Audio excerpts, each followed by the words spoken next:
Here we have the Samsung Galaxy Watch 5 in 40mm, 44mm, and the Galaxy Watch 5 Pro in 45mm. To help you decide which one to buy, I'm going to show you how these watches look and feel on my wrist, and then we're going to compare the physical dimensions, the screen size, the battery life, and the price. The 40mm measures 40.4 by 39.3 by 9.8 millimeters. The 44mm measures 44.4 by 43.3 by 9.8 millimeters, and the bigger 45mm watch measures 45.4 by 45.4 by 10.5 millimeters. Note that the Watch 5 Pro is slightly thicker than the Watch 5. How are we going to decide which one of these watches are going to fit us best? The way I would suggest you do this is by taking the lug-to-lug measurement of the watch. The lug is this piece over here which extrudes at the top, and this piece over here which extrudes at the bottom, and you want to take the measurement of the two from top to bottom and ensure it takes up no more than 75% to 90% of the width of your wrist. In my case, that 40mm is pretty bang on for me. If you can try these watches on in person,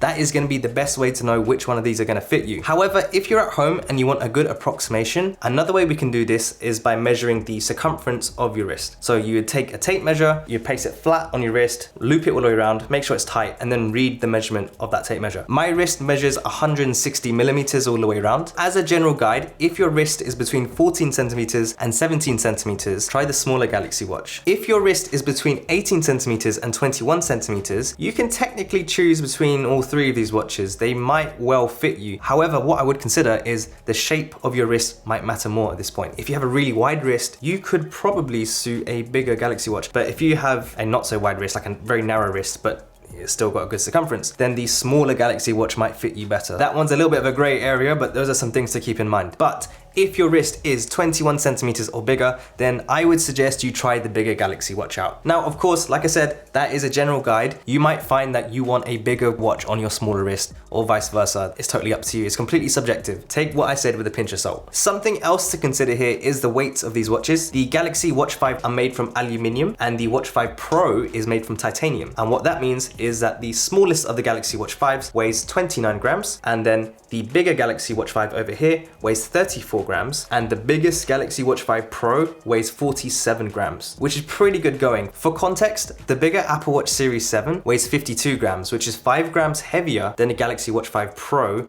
despite the Watch 5 Pro being bigger than the big Apple Watch. Not bad going, and that's thanks to the magic of titanium. Here is a side-by-side comparison of the watches on my wrist. Let's start with the 40mm versus the 44mm. You can get a feel for how they look over here, and keep in mind what I said about the lug-to-lug measurement as well. Now you can take a look at the Galaxy Watch 5 Pro versus the Watch 5 44mm, the two big watches going head to head on my wrist now. If you've followed my channel for the last year or so that I've been running it, you'll know that I'm a big fan of the smaller 40mm. I'm very happy with it. And the reason why is because a smaller watch is usually more lightweight and less likely to get in the way of your day-to-day routine. It actually fits very comfortably, almost magically, on the middle of my wrist. It's not sticking out, it's not catching onto things, it's not super annoying. I like this because it's very light and easy to travel with. On the other hand, most people who I speak to don't say that they prefer the smaller smartwatch to the bigger one. Most people say, why would you go for the smaller one when you can get more screen real estate with a bigger smartwatch? And that's true. The benefit of the 44mm is you do get a bigger screen, and this screen is really nice. It's really bright and really crisp. However, truthfully speaking, I didn't feel like the smaller Galaxy watch was a compromise to the bigger Galaxy watch from a screen size point of view. You might be able to squeeze an extra line on an email on this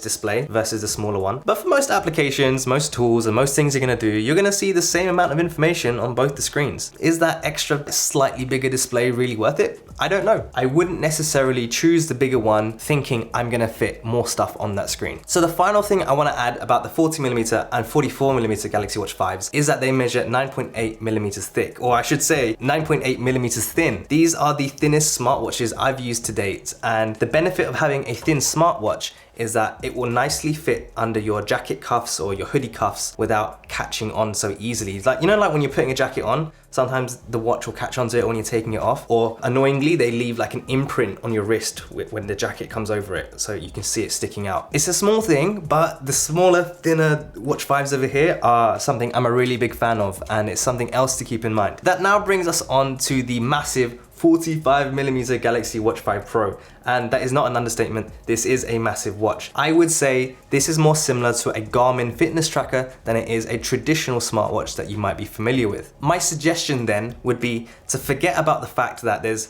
Pro in the title of this product and just look at it for what it is. It is a fitness tracker. This watch is so big, in fact, I would say it's very similar to a Casio G-Shock. If you've used a G-Shock in the past, you'll know how big and how chunky they can feel on the wrist, and the Watch 5 Pro is no different. Because of that, I would definitely not recommend this to you if you have a smaller wrist. If you've got a smaller wrist and you're trying to use this every day, this would be a pain in the backside. So my recommendation is if you've got a larger wrist, then this would definitely suit you more, or if you're someone that is going to be using this for fitness rather than taking it to the office. Next up, let's talk about the screen size. I absolutely love these round displays. Samsung have absolutely smashed it here, and I know Google have kind of copied Samsung with their Pixel Watch by also going for a round display. I'm a really big fan.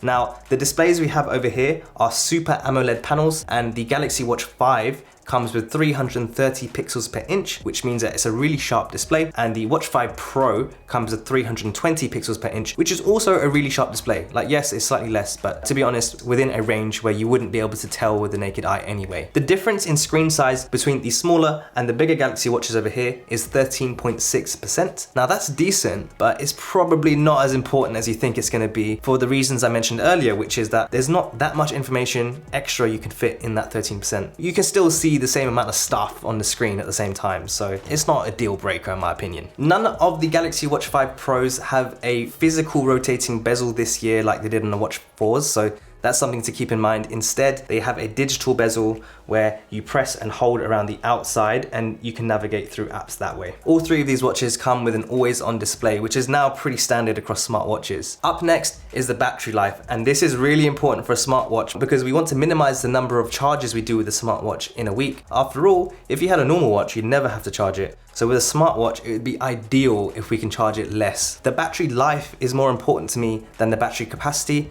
How long will these watches last before they die? The Watch 5 can last up to 50 hours on a single charge. That's 10 more hours than the Galaxy Watch 4. So that means it will last for just over 2 days before you need to charge it again. The Galaxy Watch 5 Pro will last up to 80 hours on a single charge. Absolutely huge. Just over 3 days before you need to whack it on charge again. That's just an estimated value. Those figures can go up and down depending on how you're using your smartwatch, what apps you've got running, what settings you've got running. Are you putting your watch into low power mode when you don't need it, for instance? So there's a lot of different factors involved, but I've seen people on Reddit elongate their battery life beyond that 80-hour threshold because they were really smart with how they manage their battery life. That is pretty exciting. I think the Watch 5 Pro battery definitely is so much better than the Watch 5s. Of course, it does come in a much larger case, so that's the compromise over here. All of the Watch 5 models come with 10-watt wireless fast charging. That was a feature on the Apple Watch Series 7 that no one else had at the time. That's now here with the Samsung Galaxy Watch 5s. The last thing I promised to talk about was the prices. The 40mm Galaxy Watch 5 will set you back £269. The 44mm Galaxy Watch 5 will set you back £289. And the bigger Galaxy Watch 5 Pro will set you back £394. There is a small difference in price between the Galaxy Watch 5s, right? It's only 20 quid. So I would suggest that if you're choosing between the two sizes, price shouldn't really be a factor here. It should be more about how it fits on your wrist. On the other hand, if you're trying to decide between the bigger Watch 5 and the Watch 5 Pro,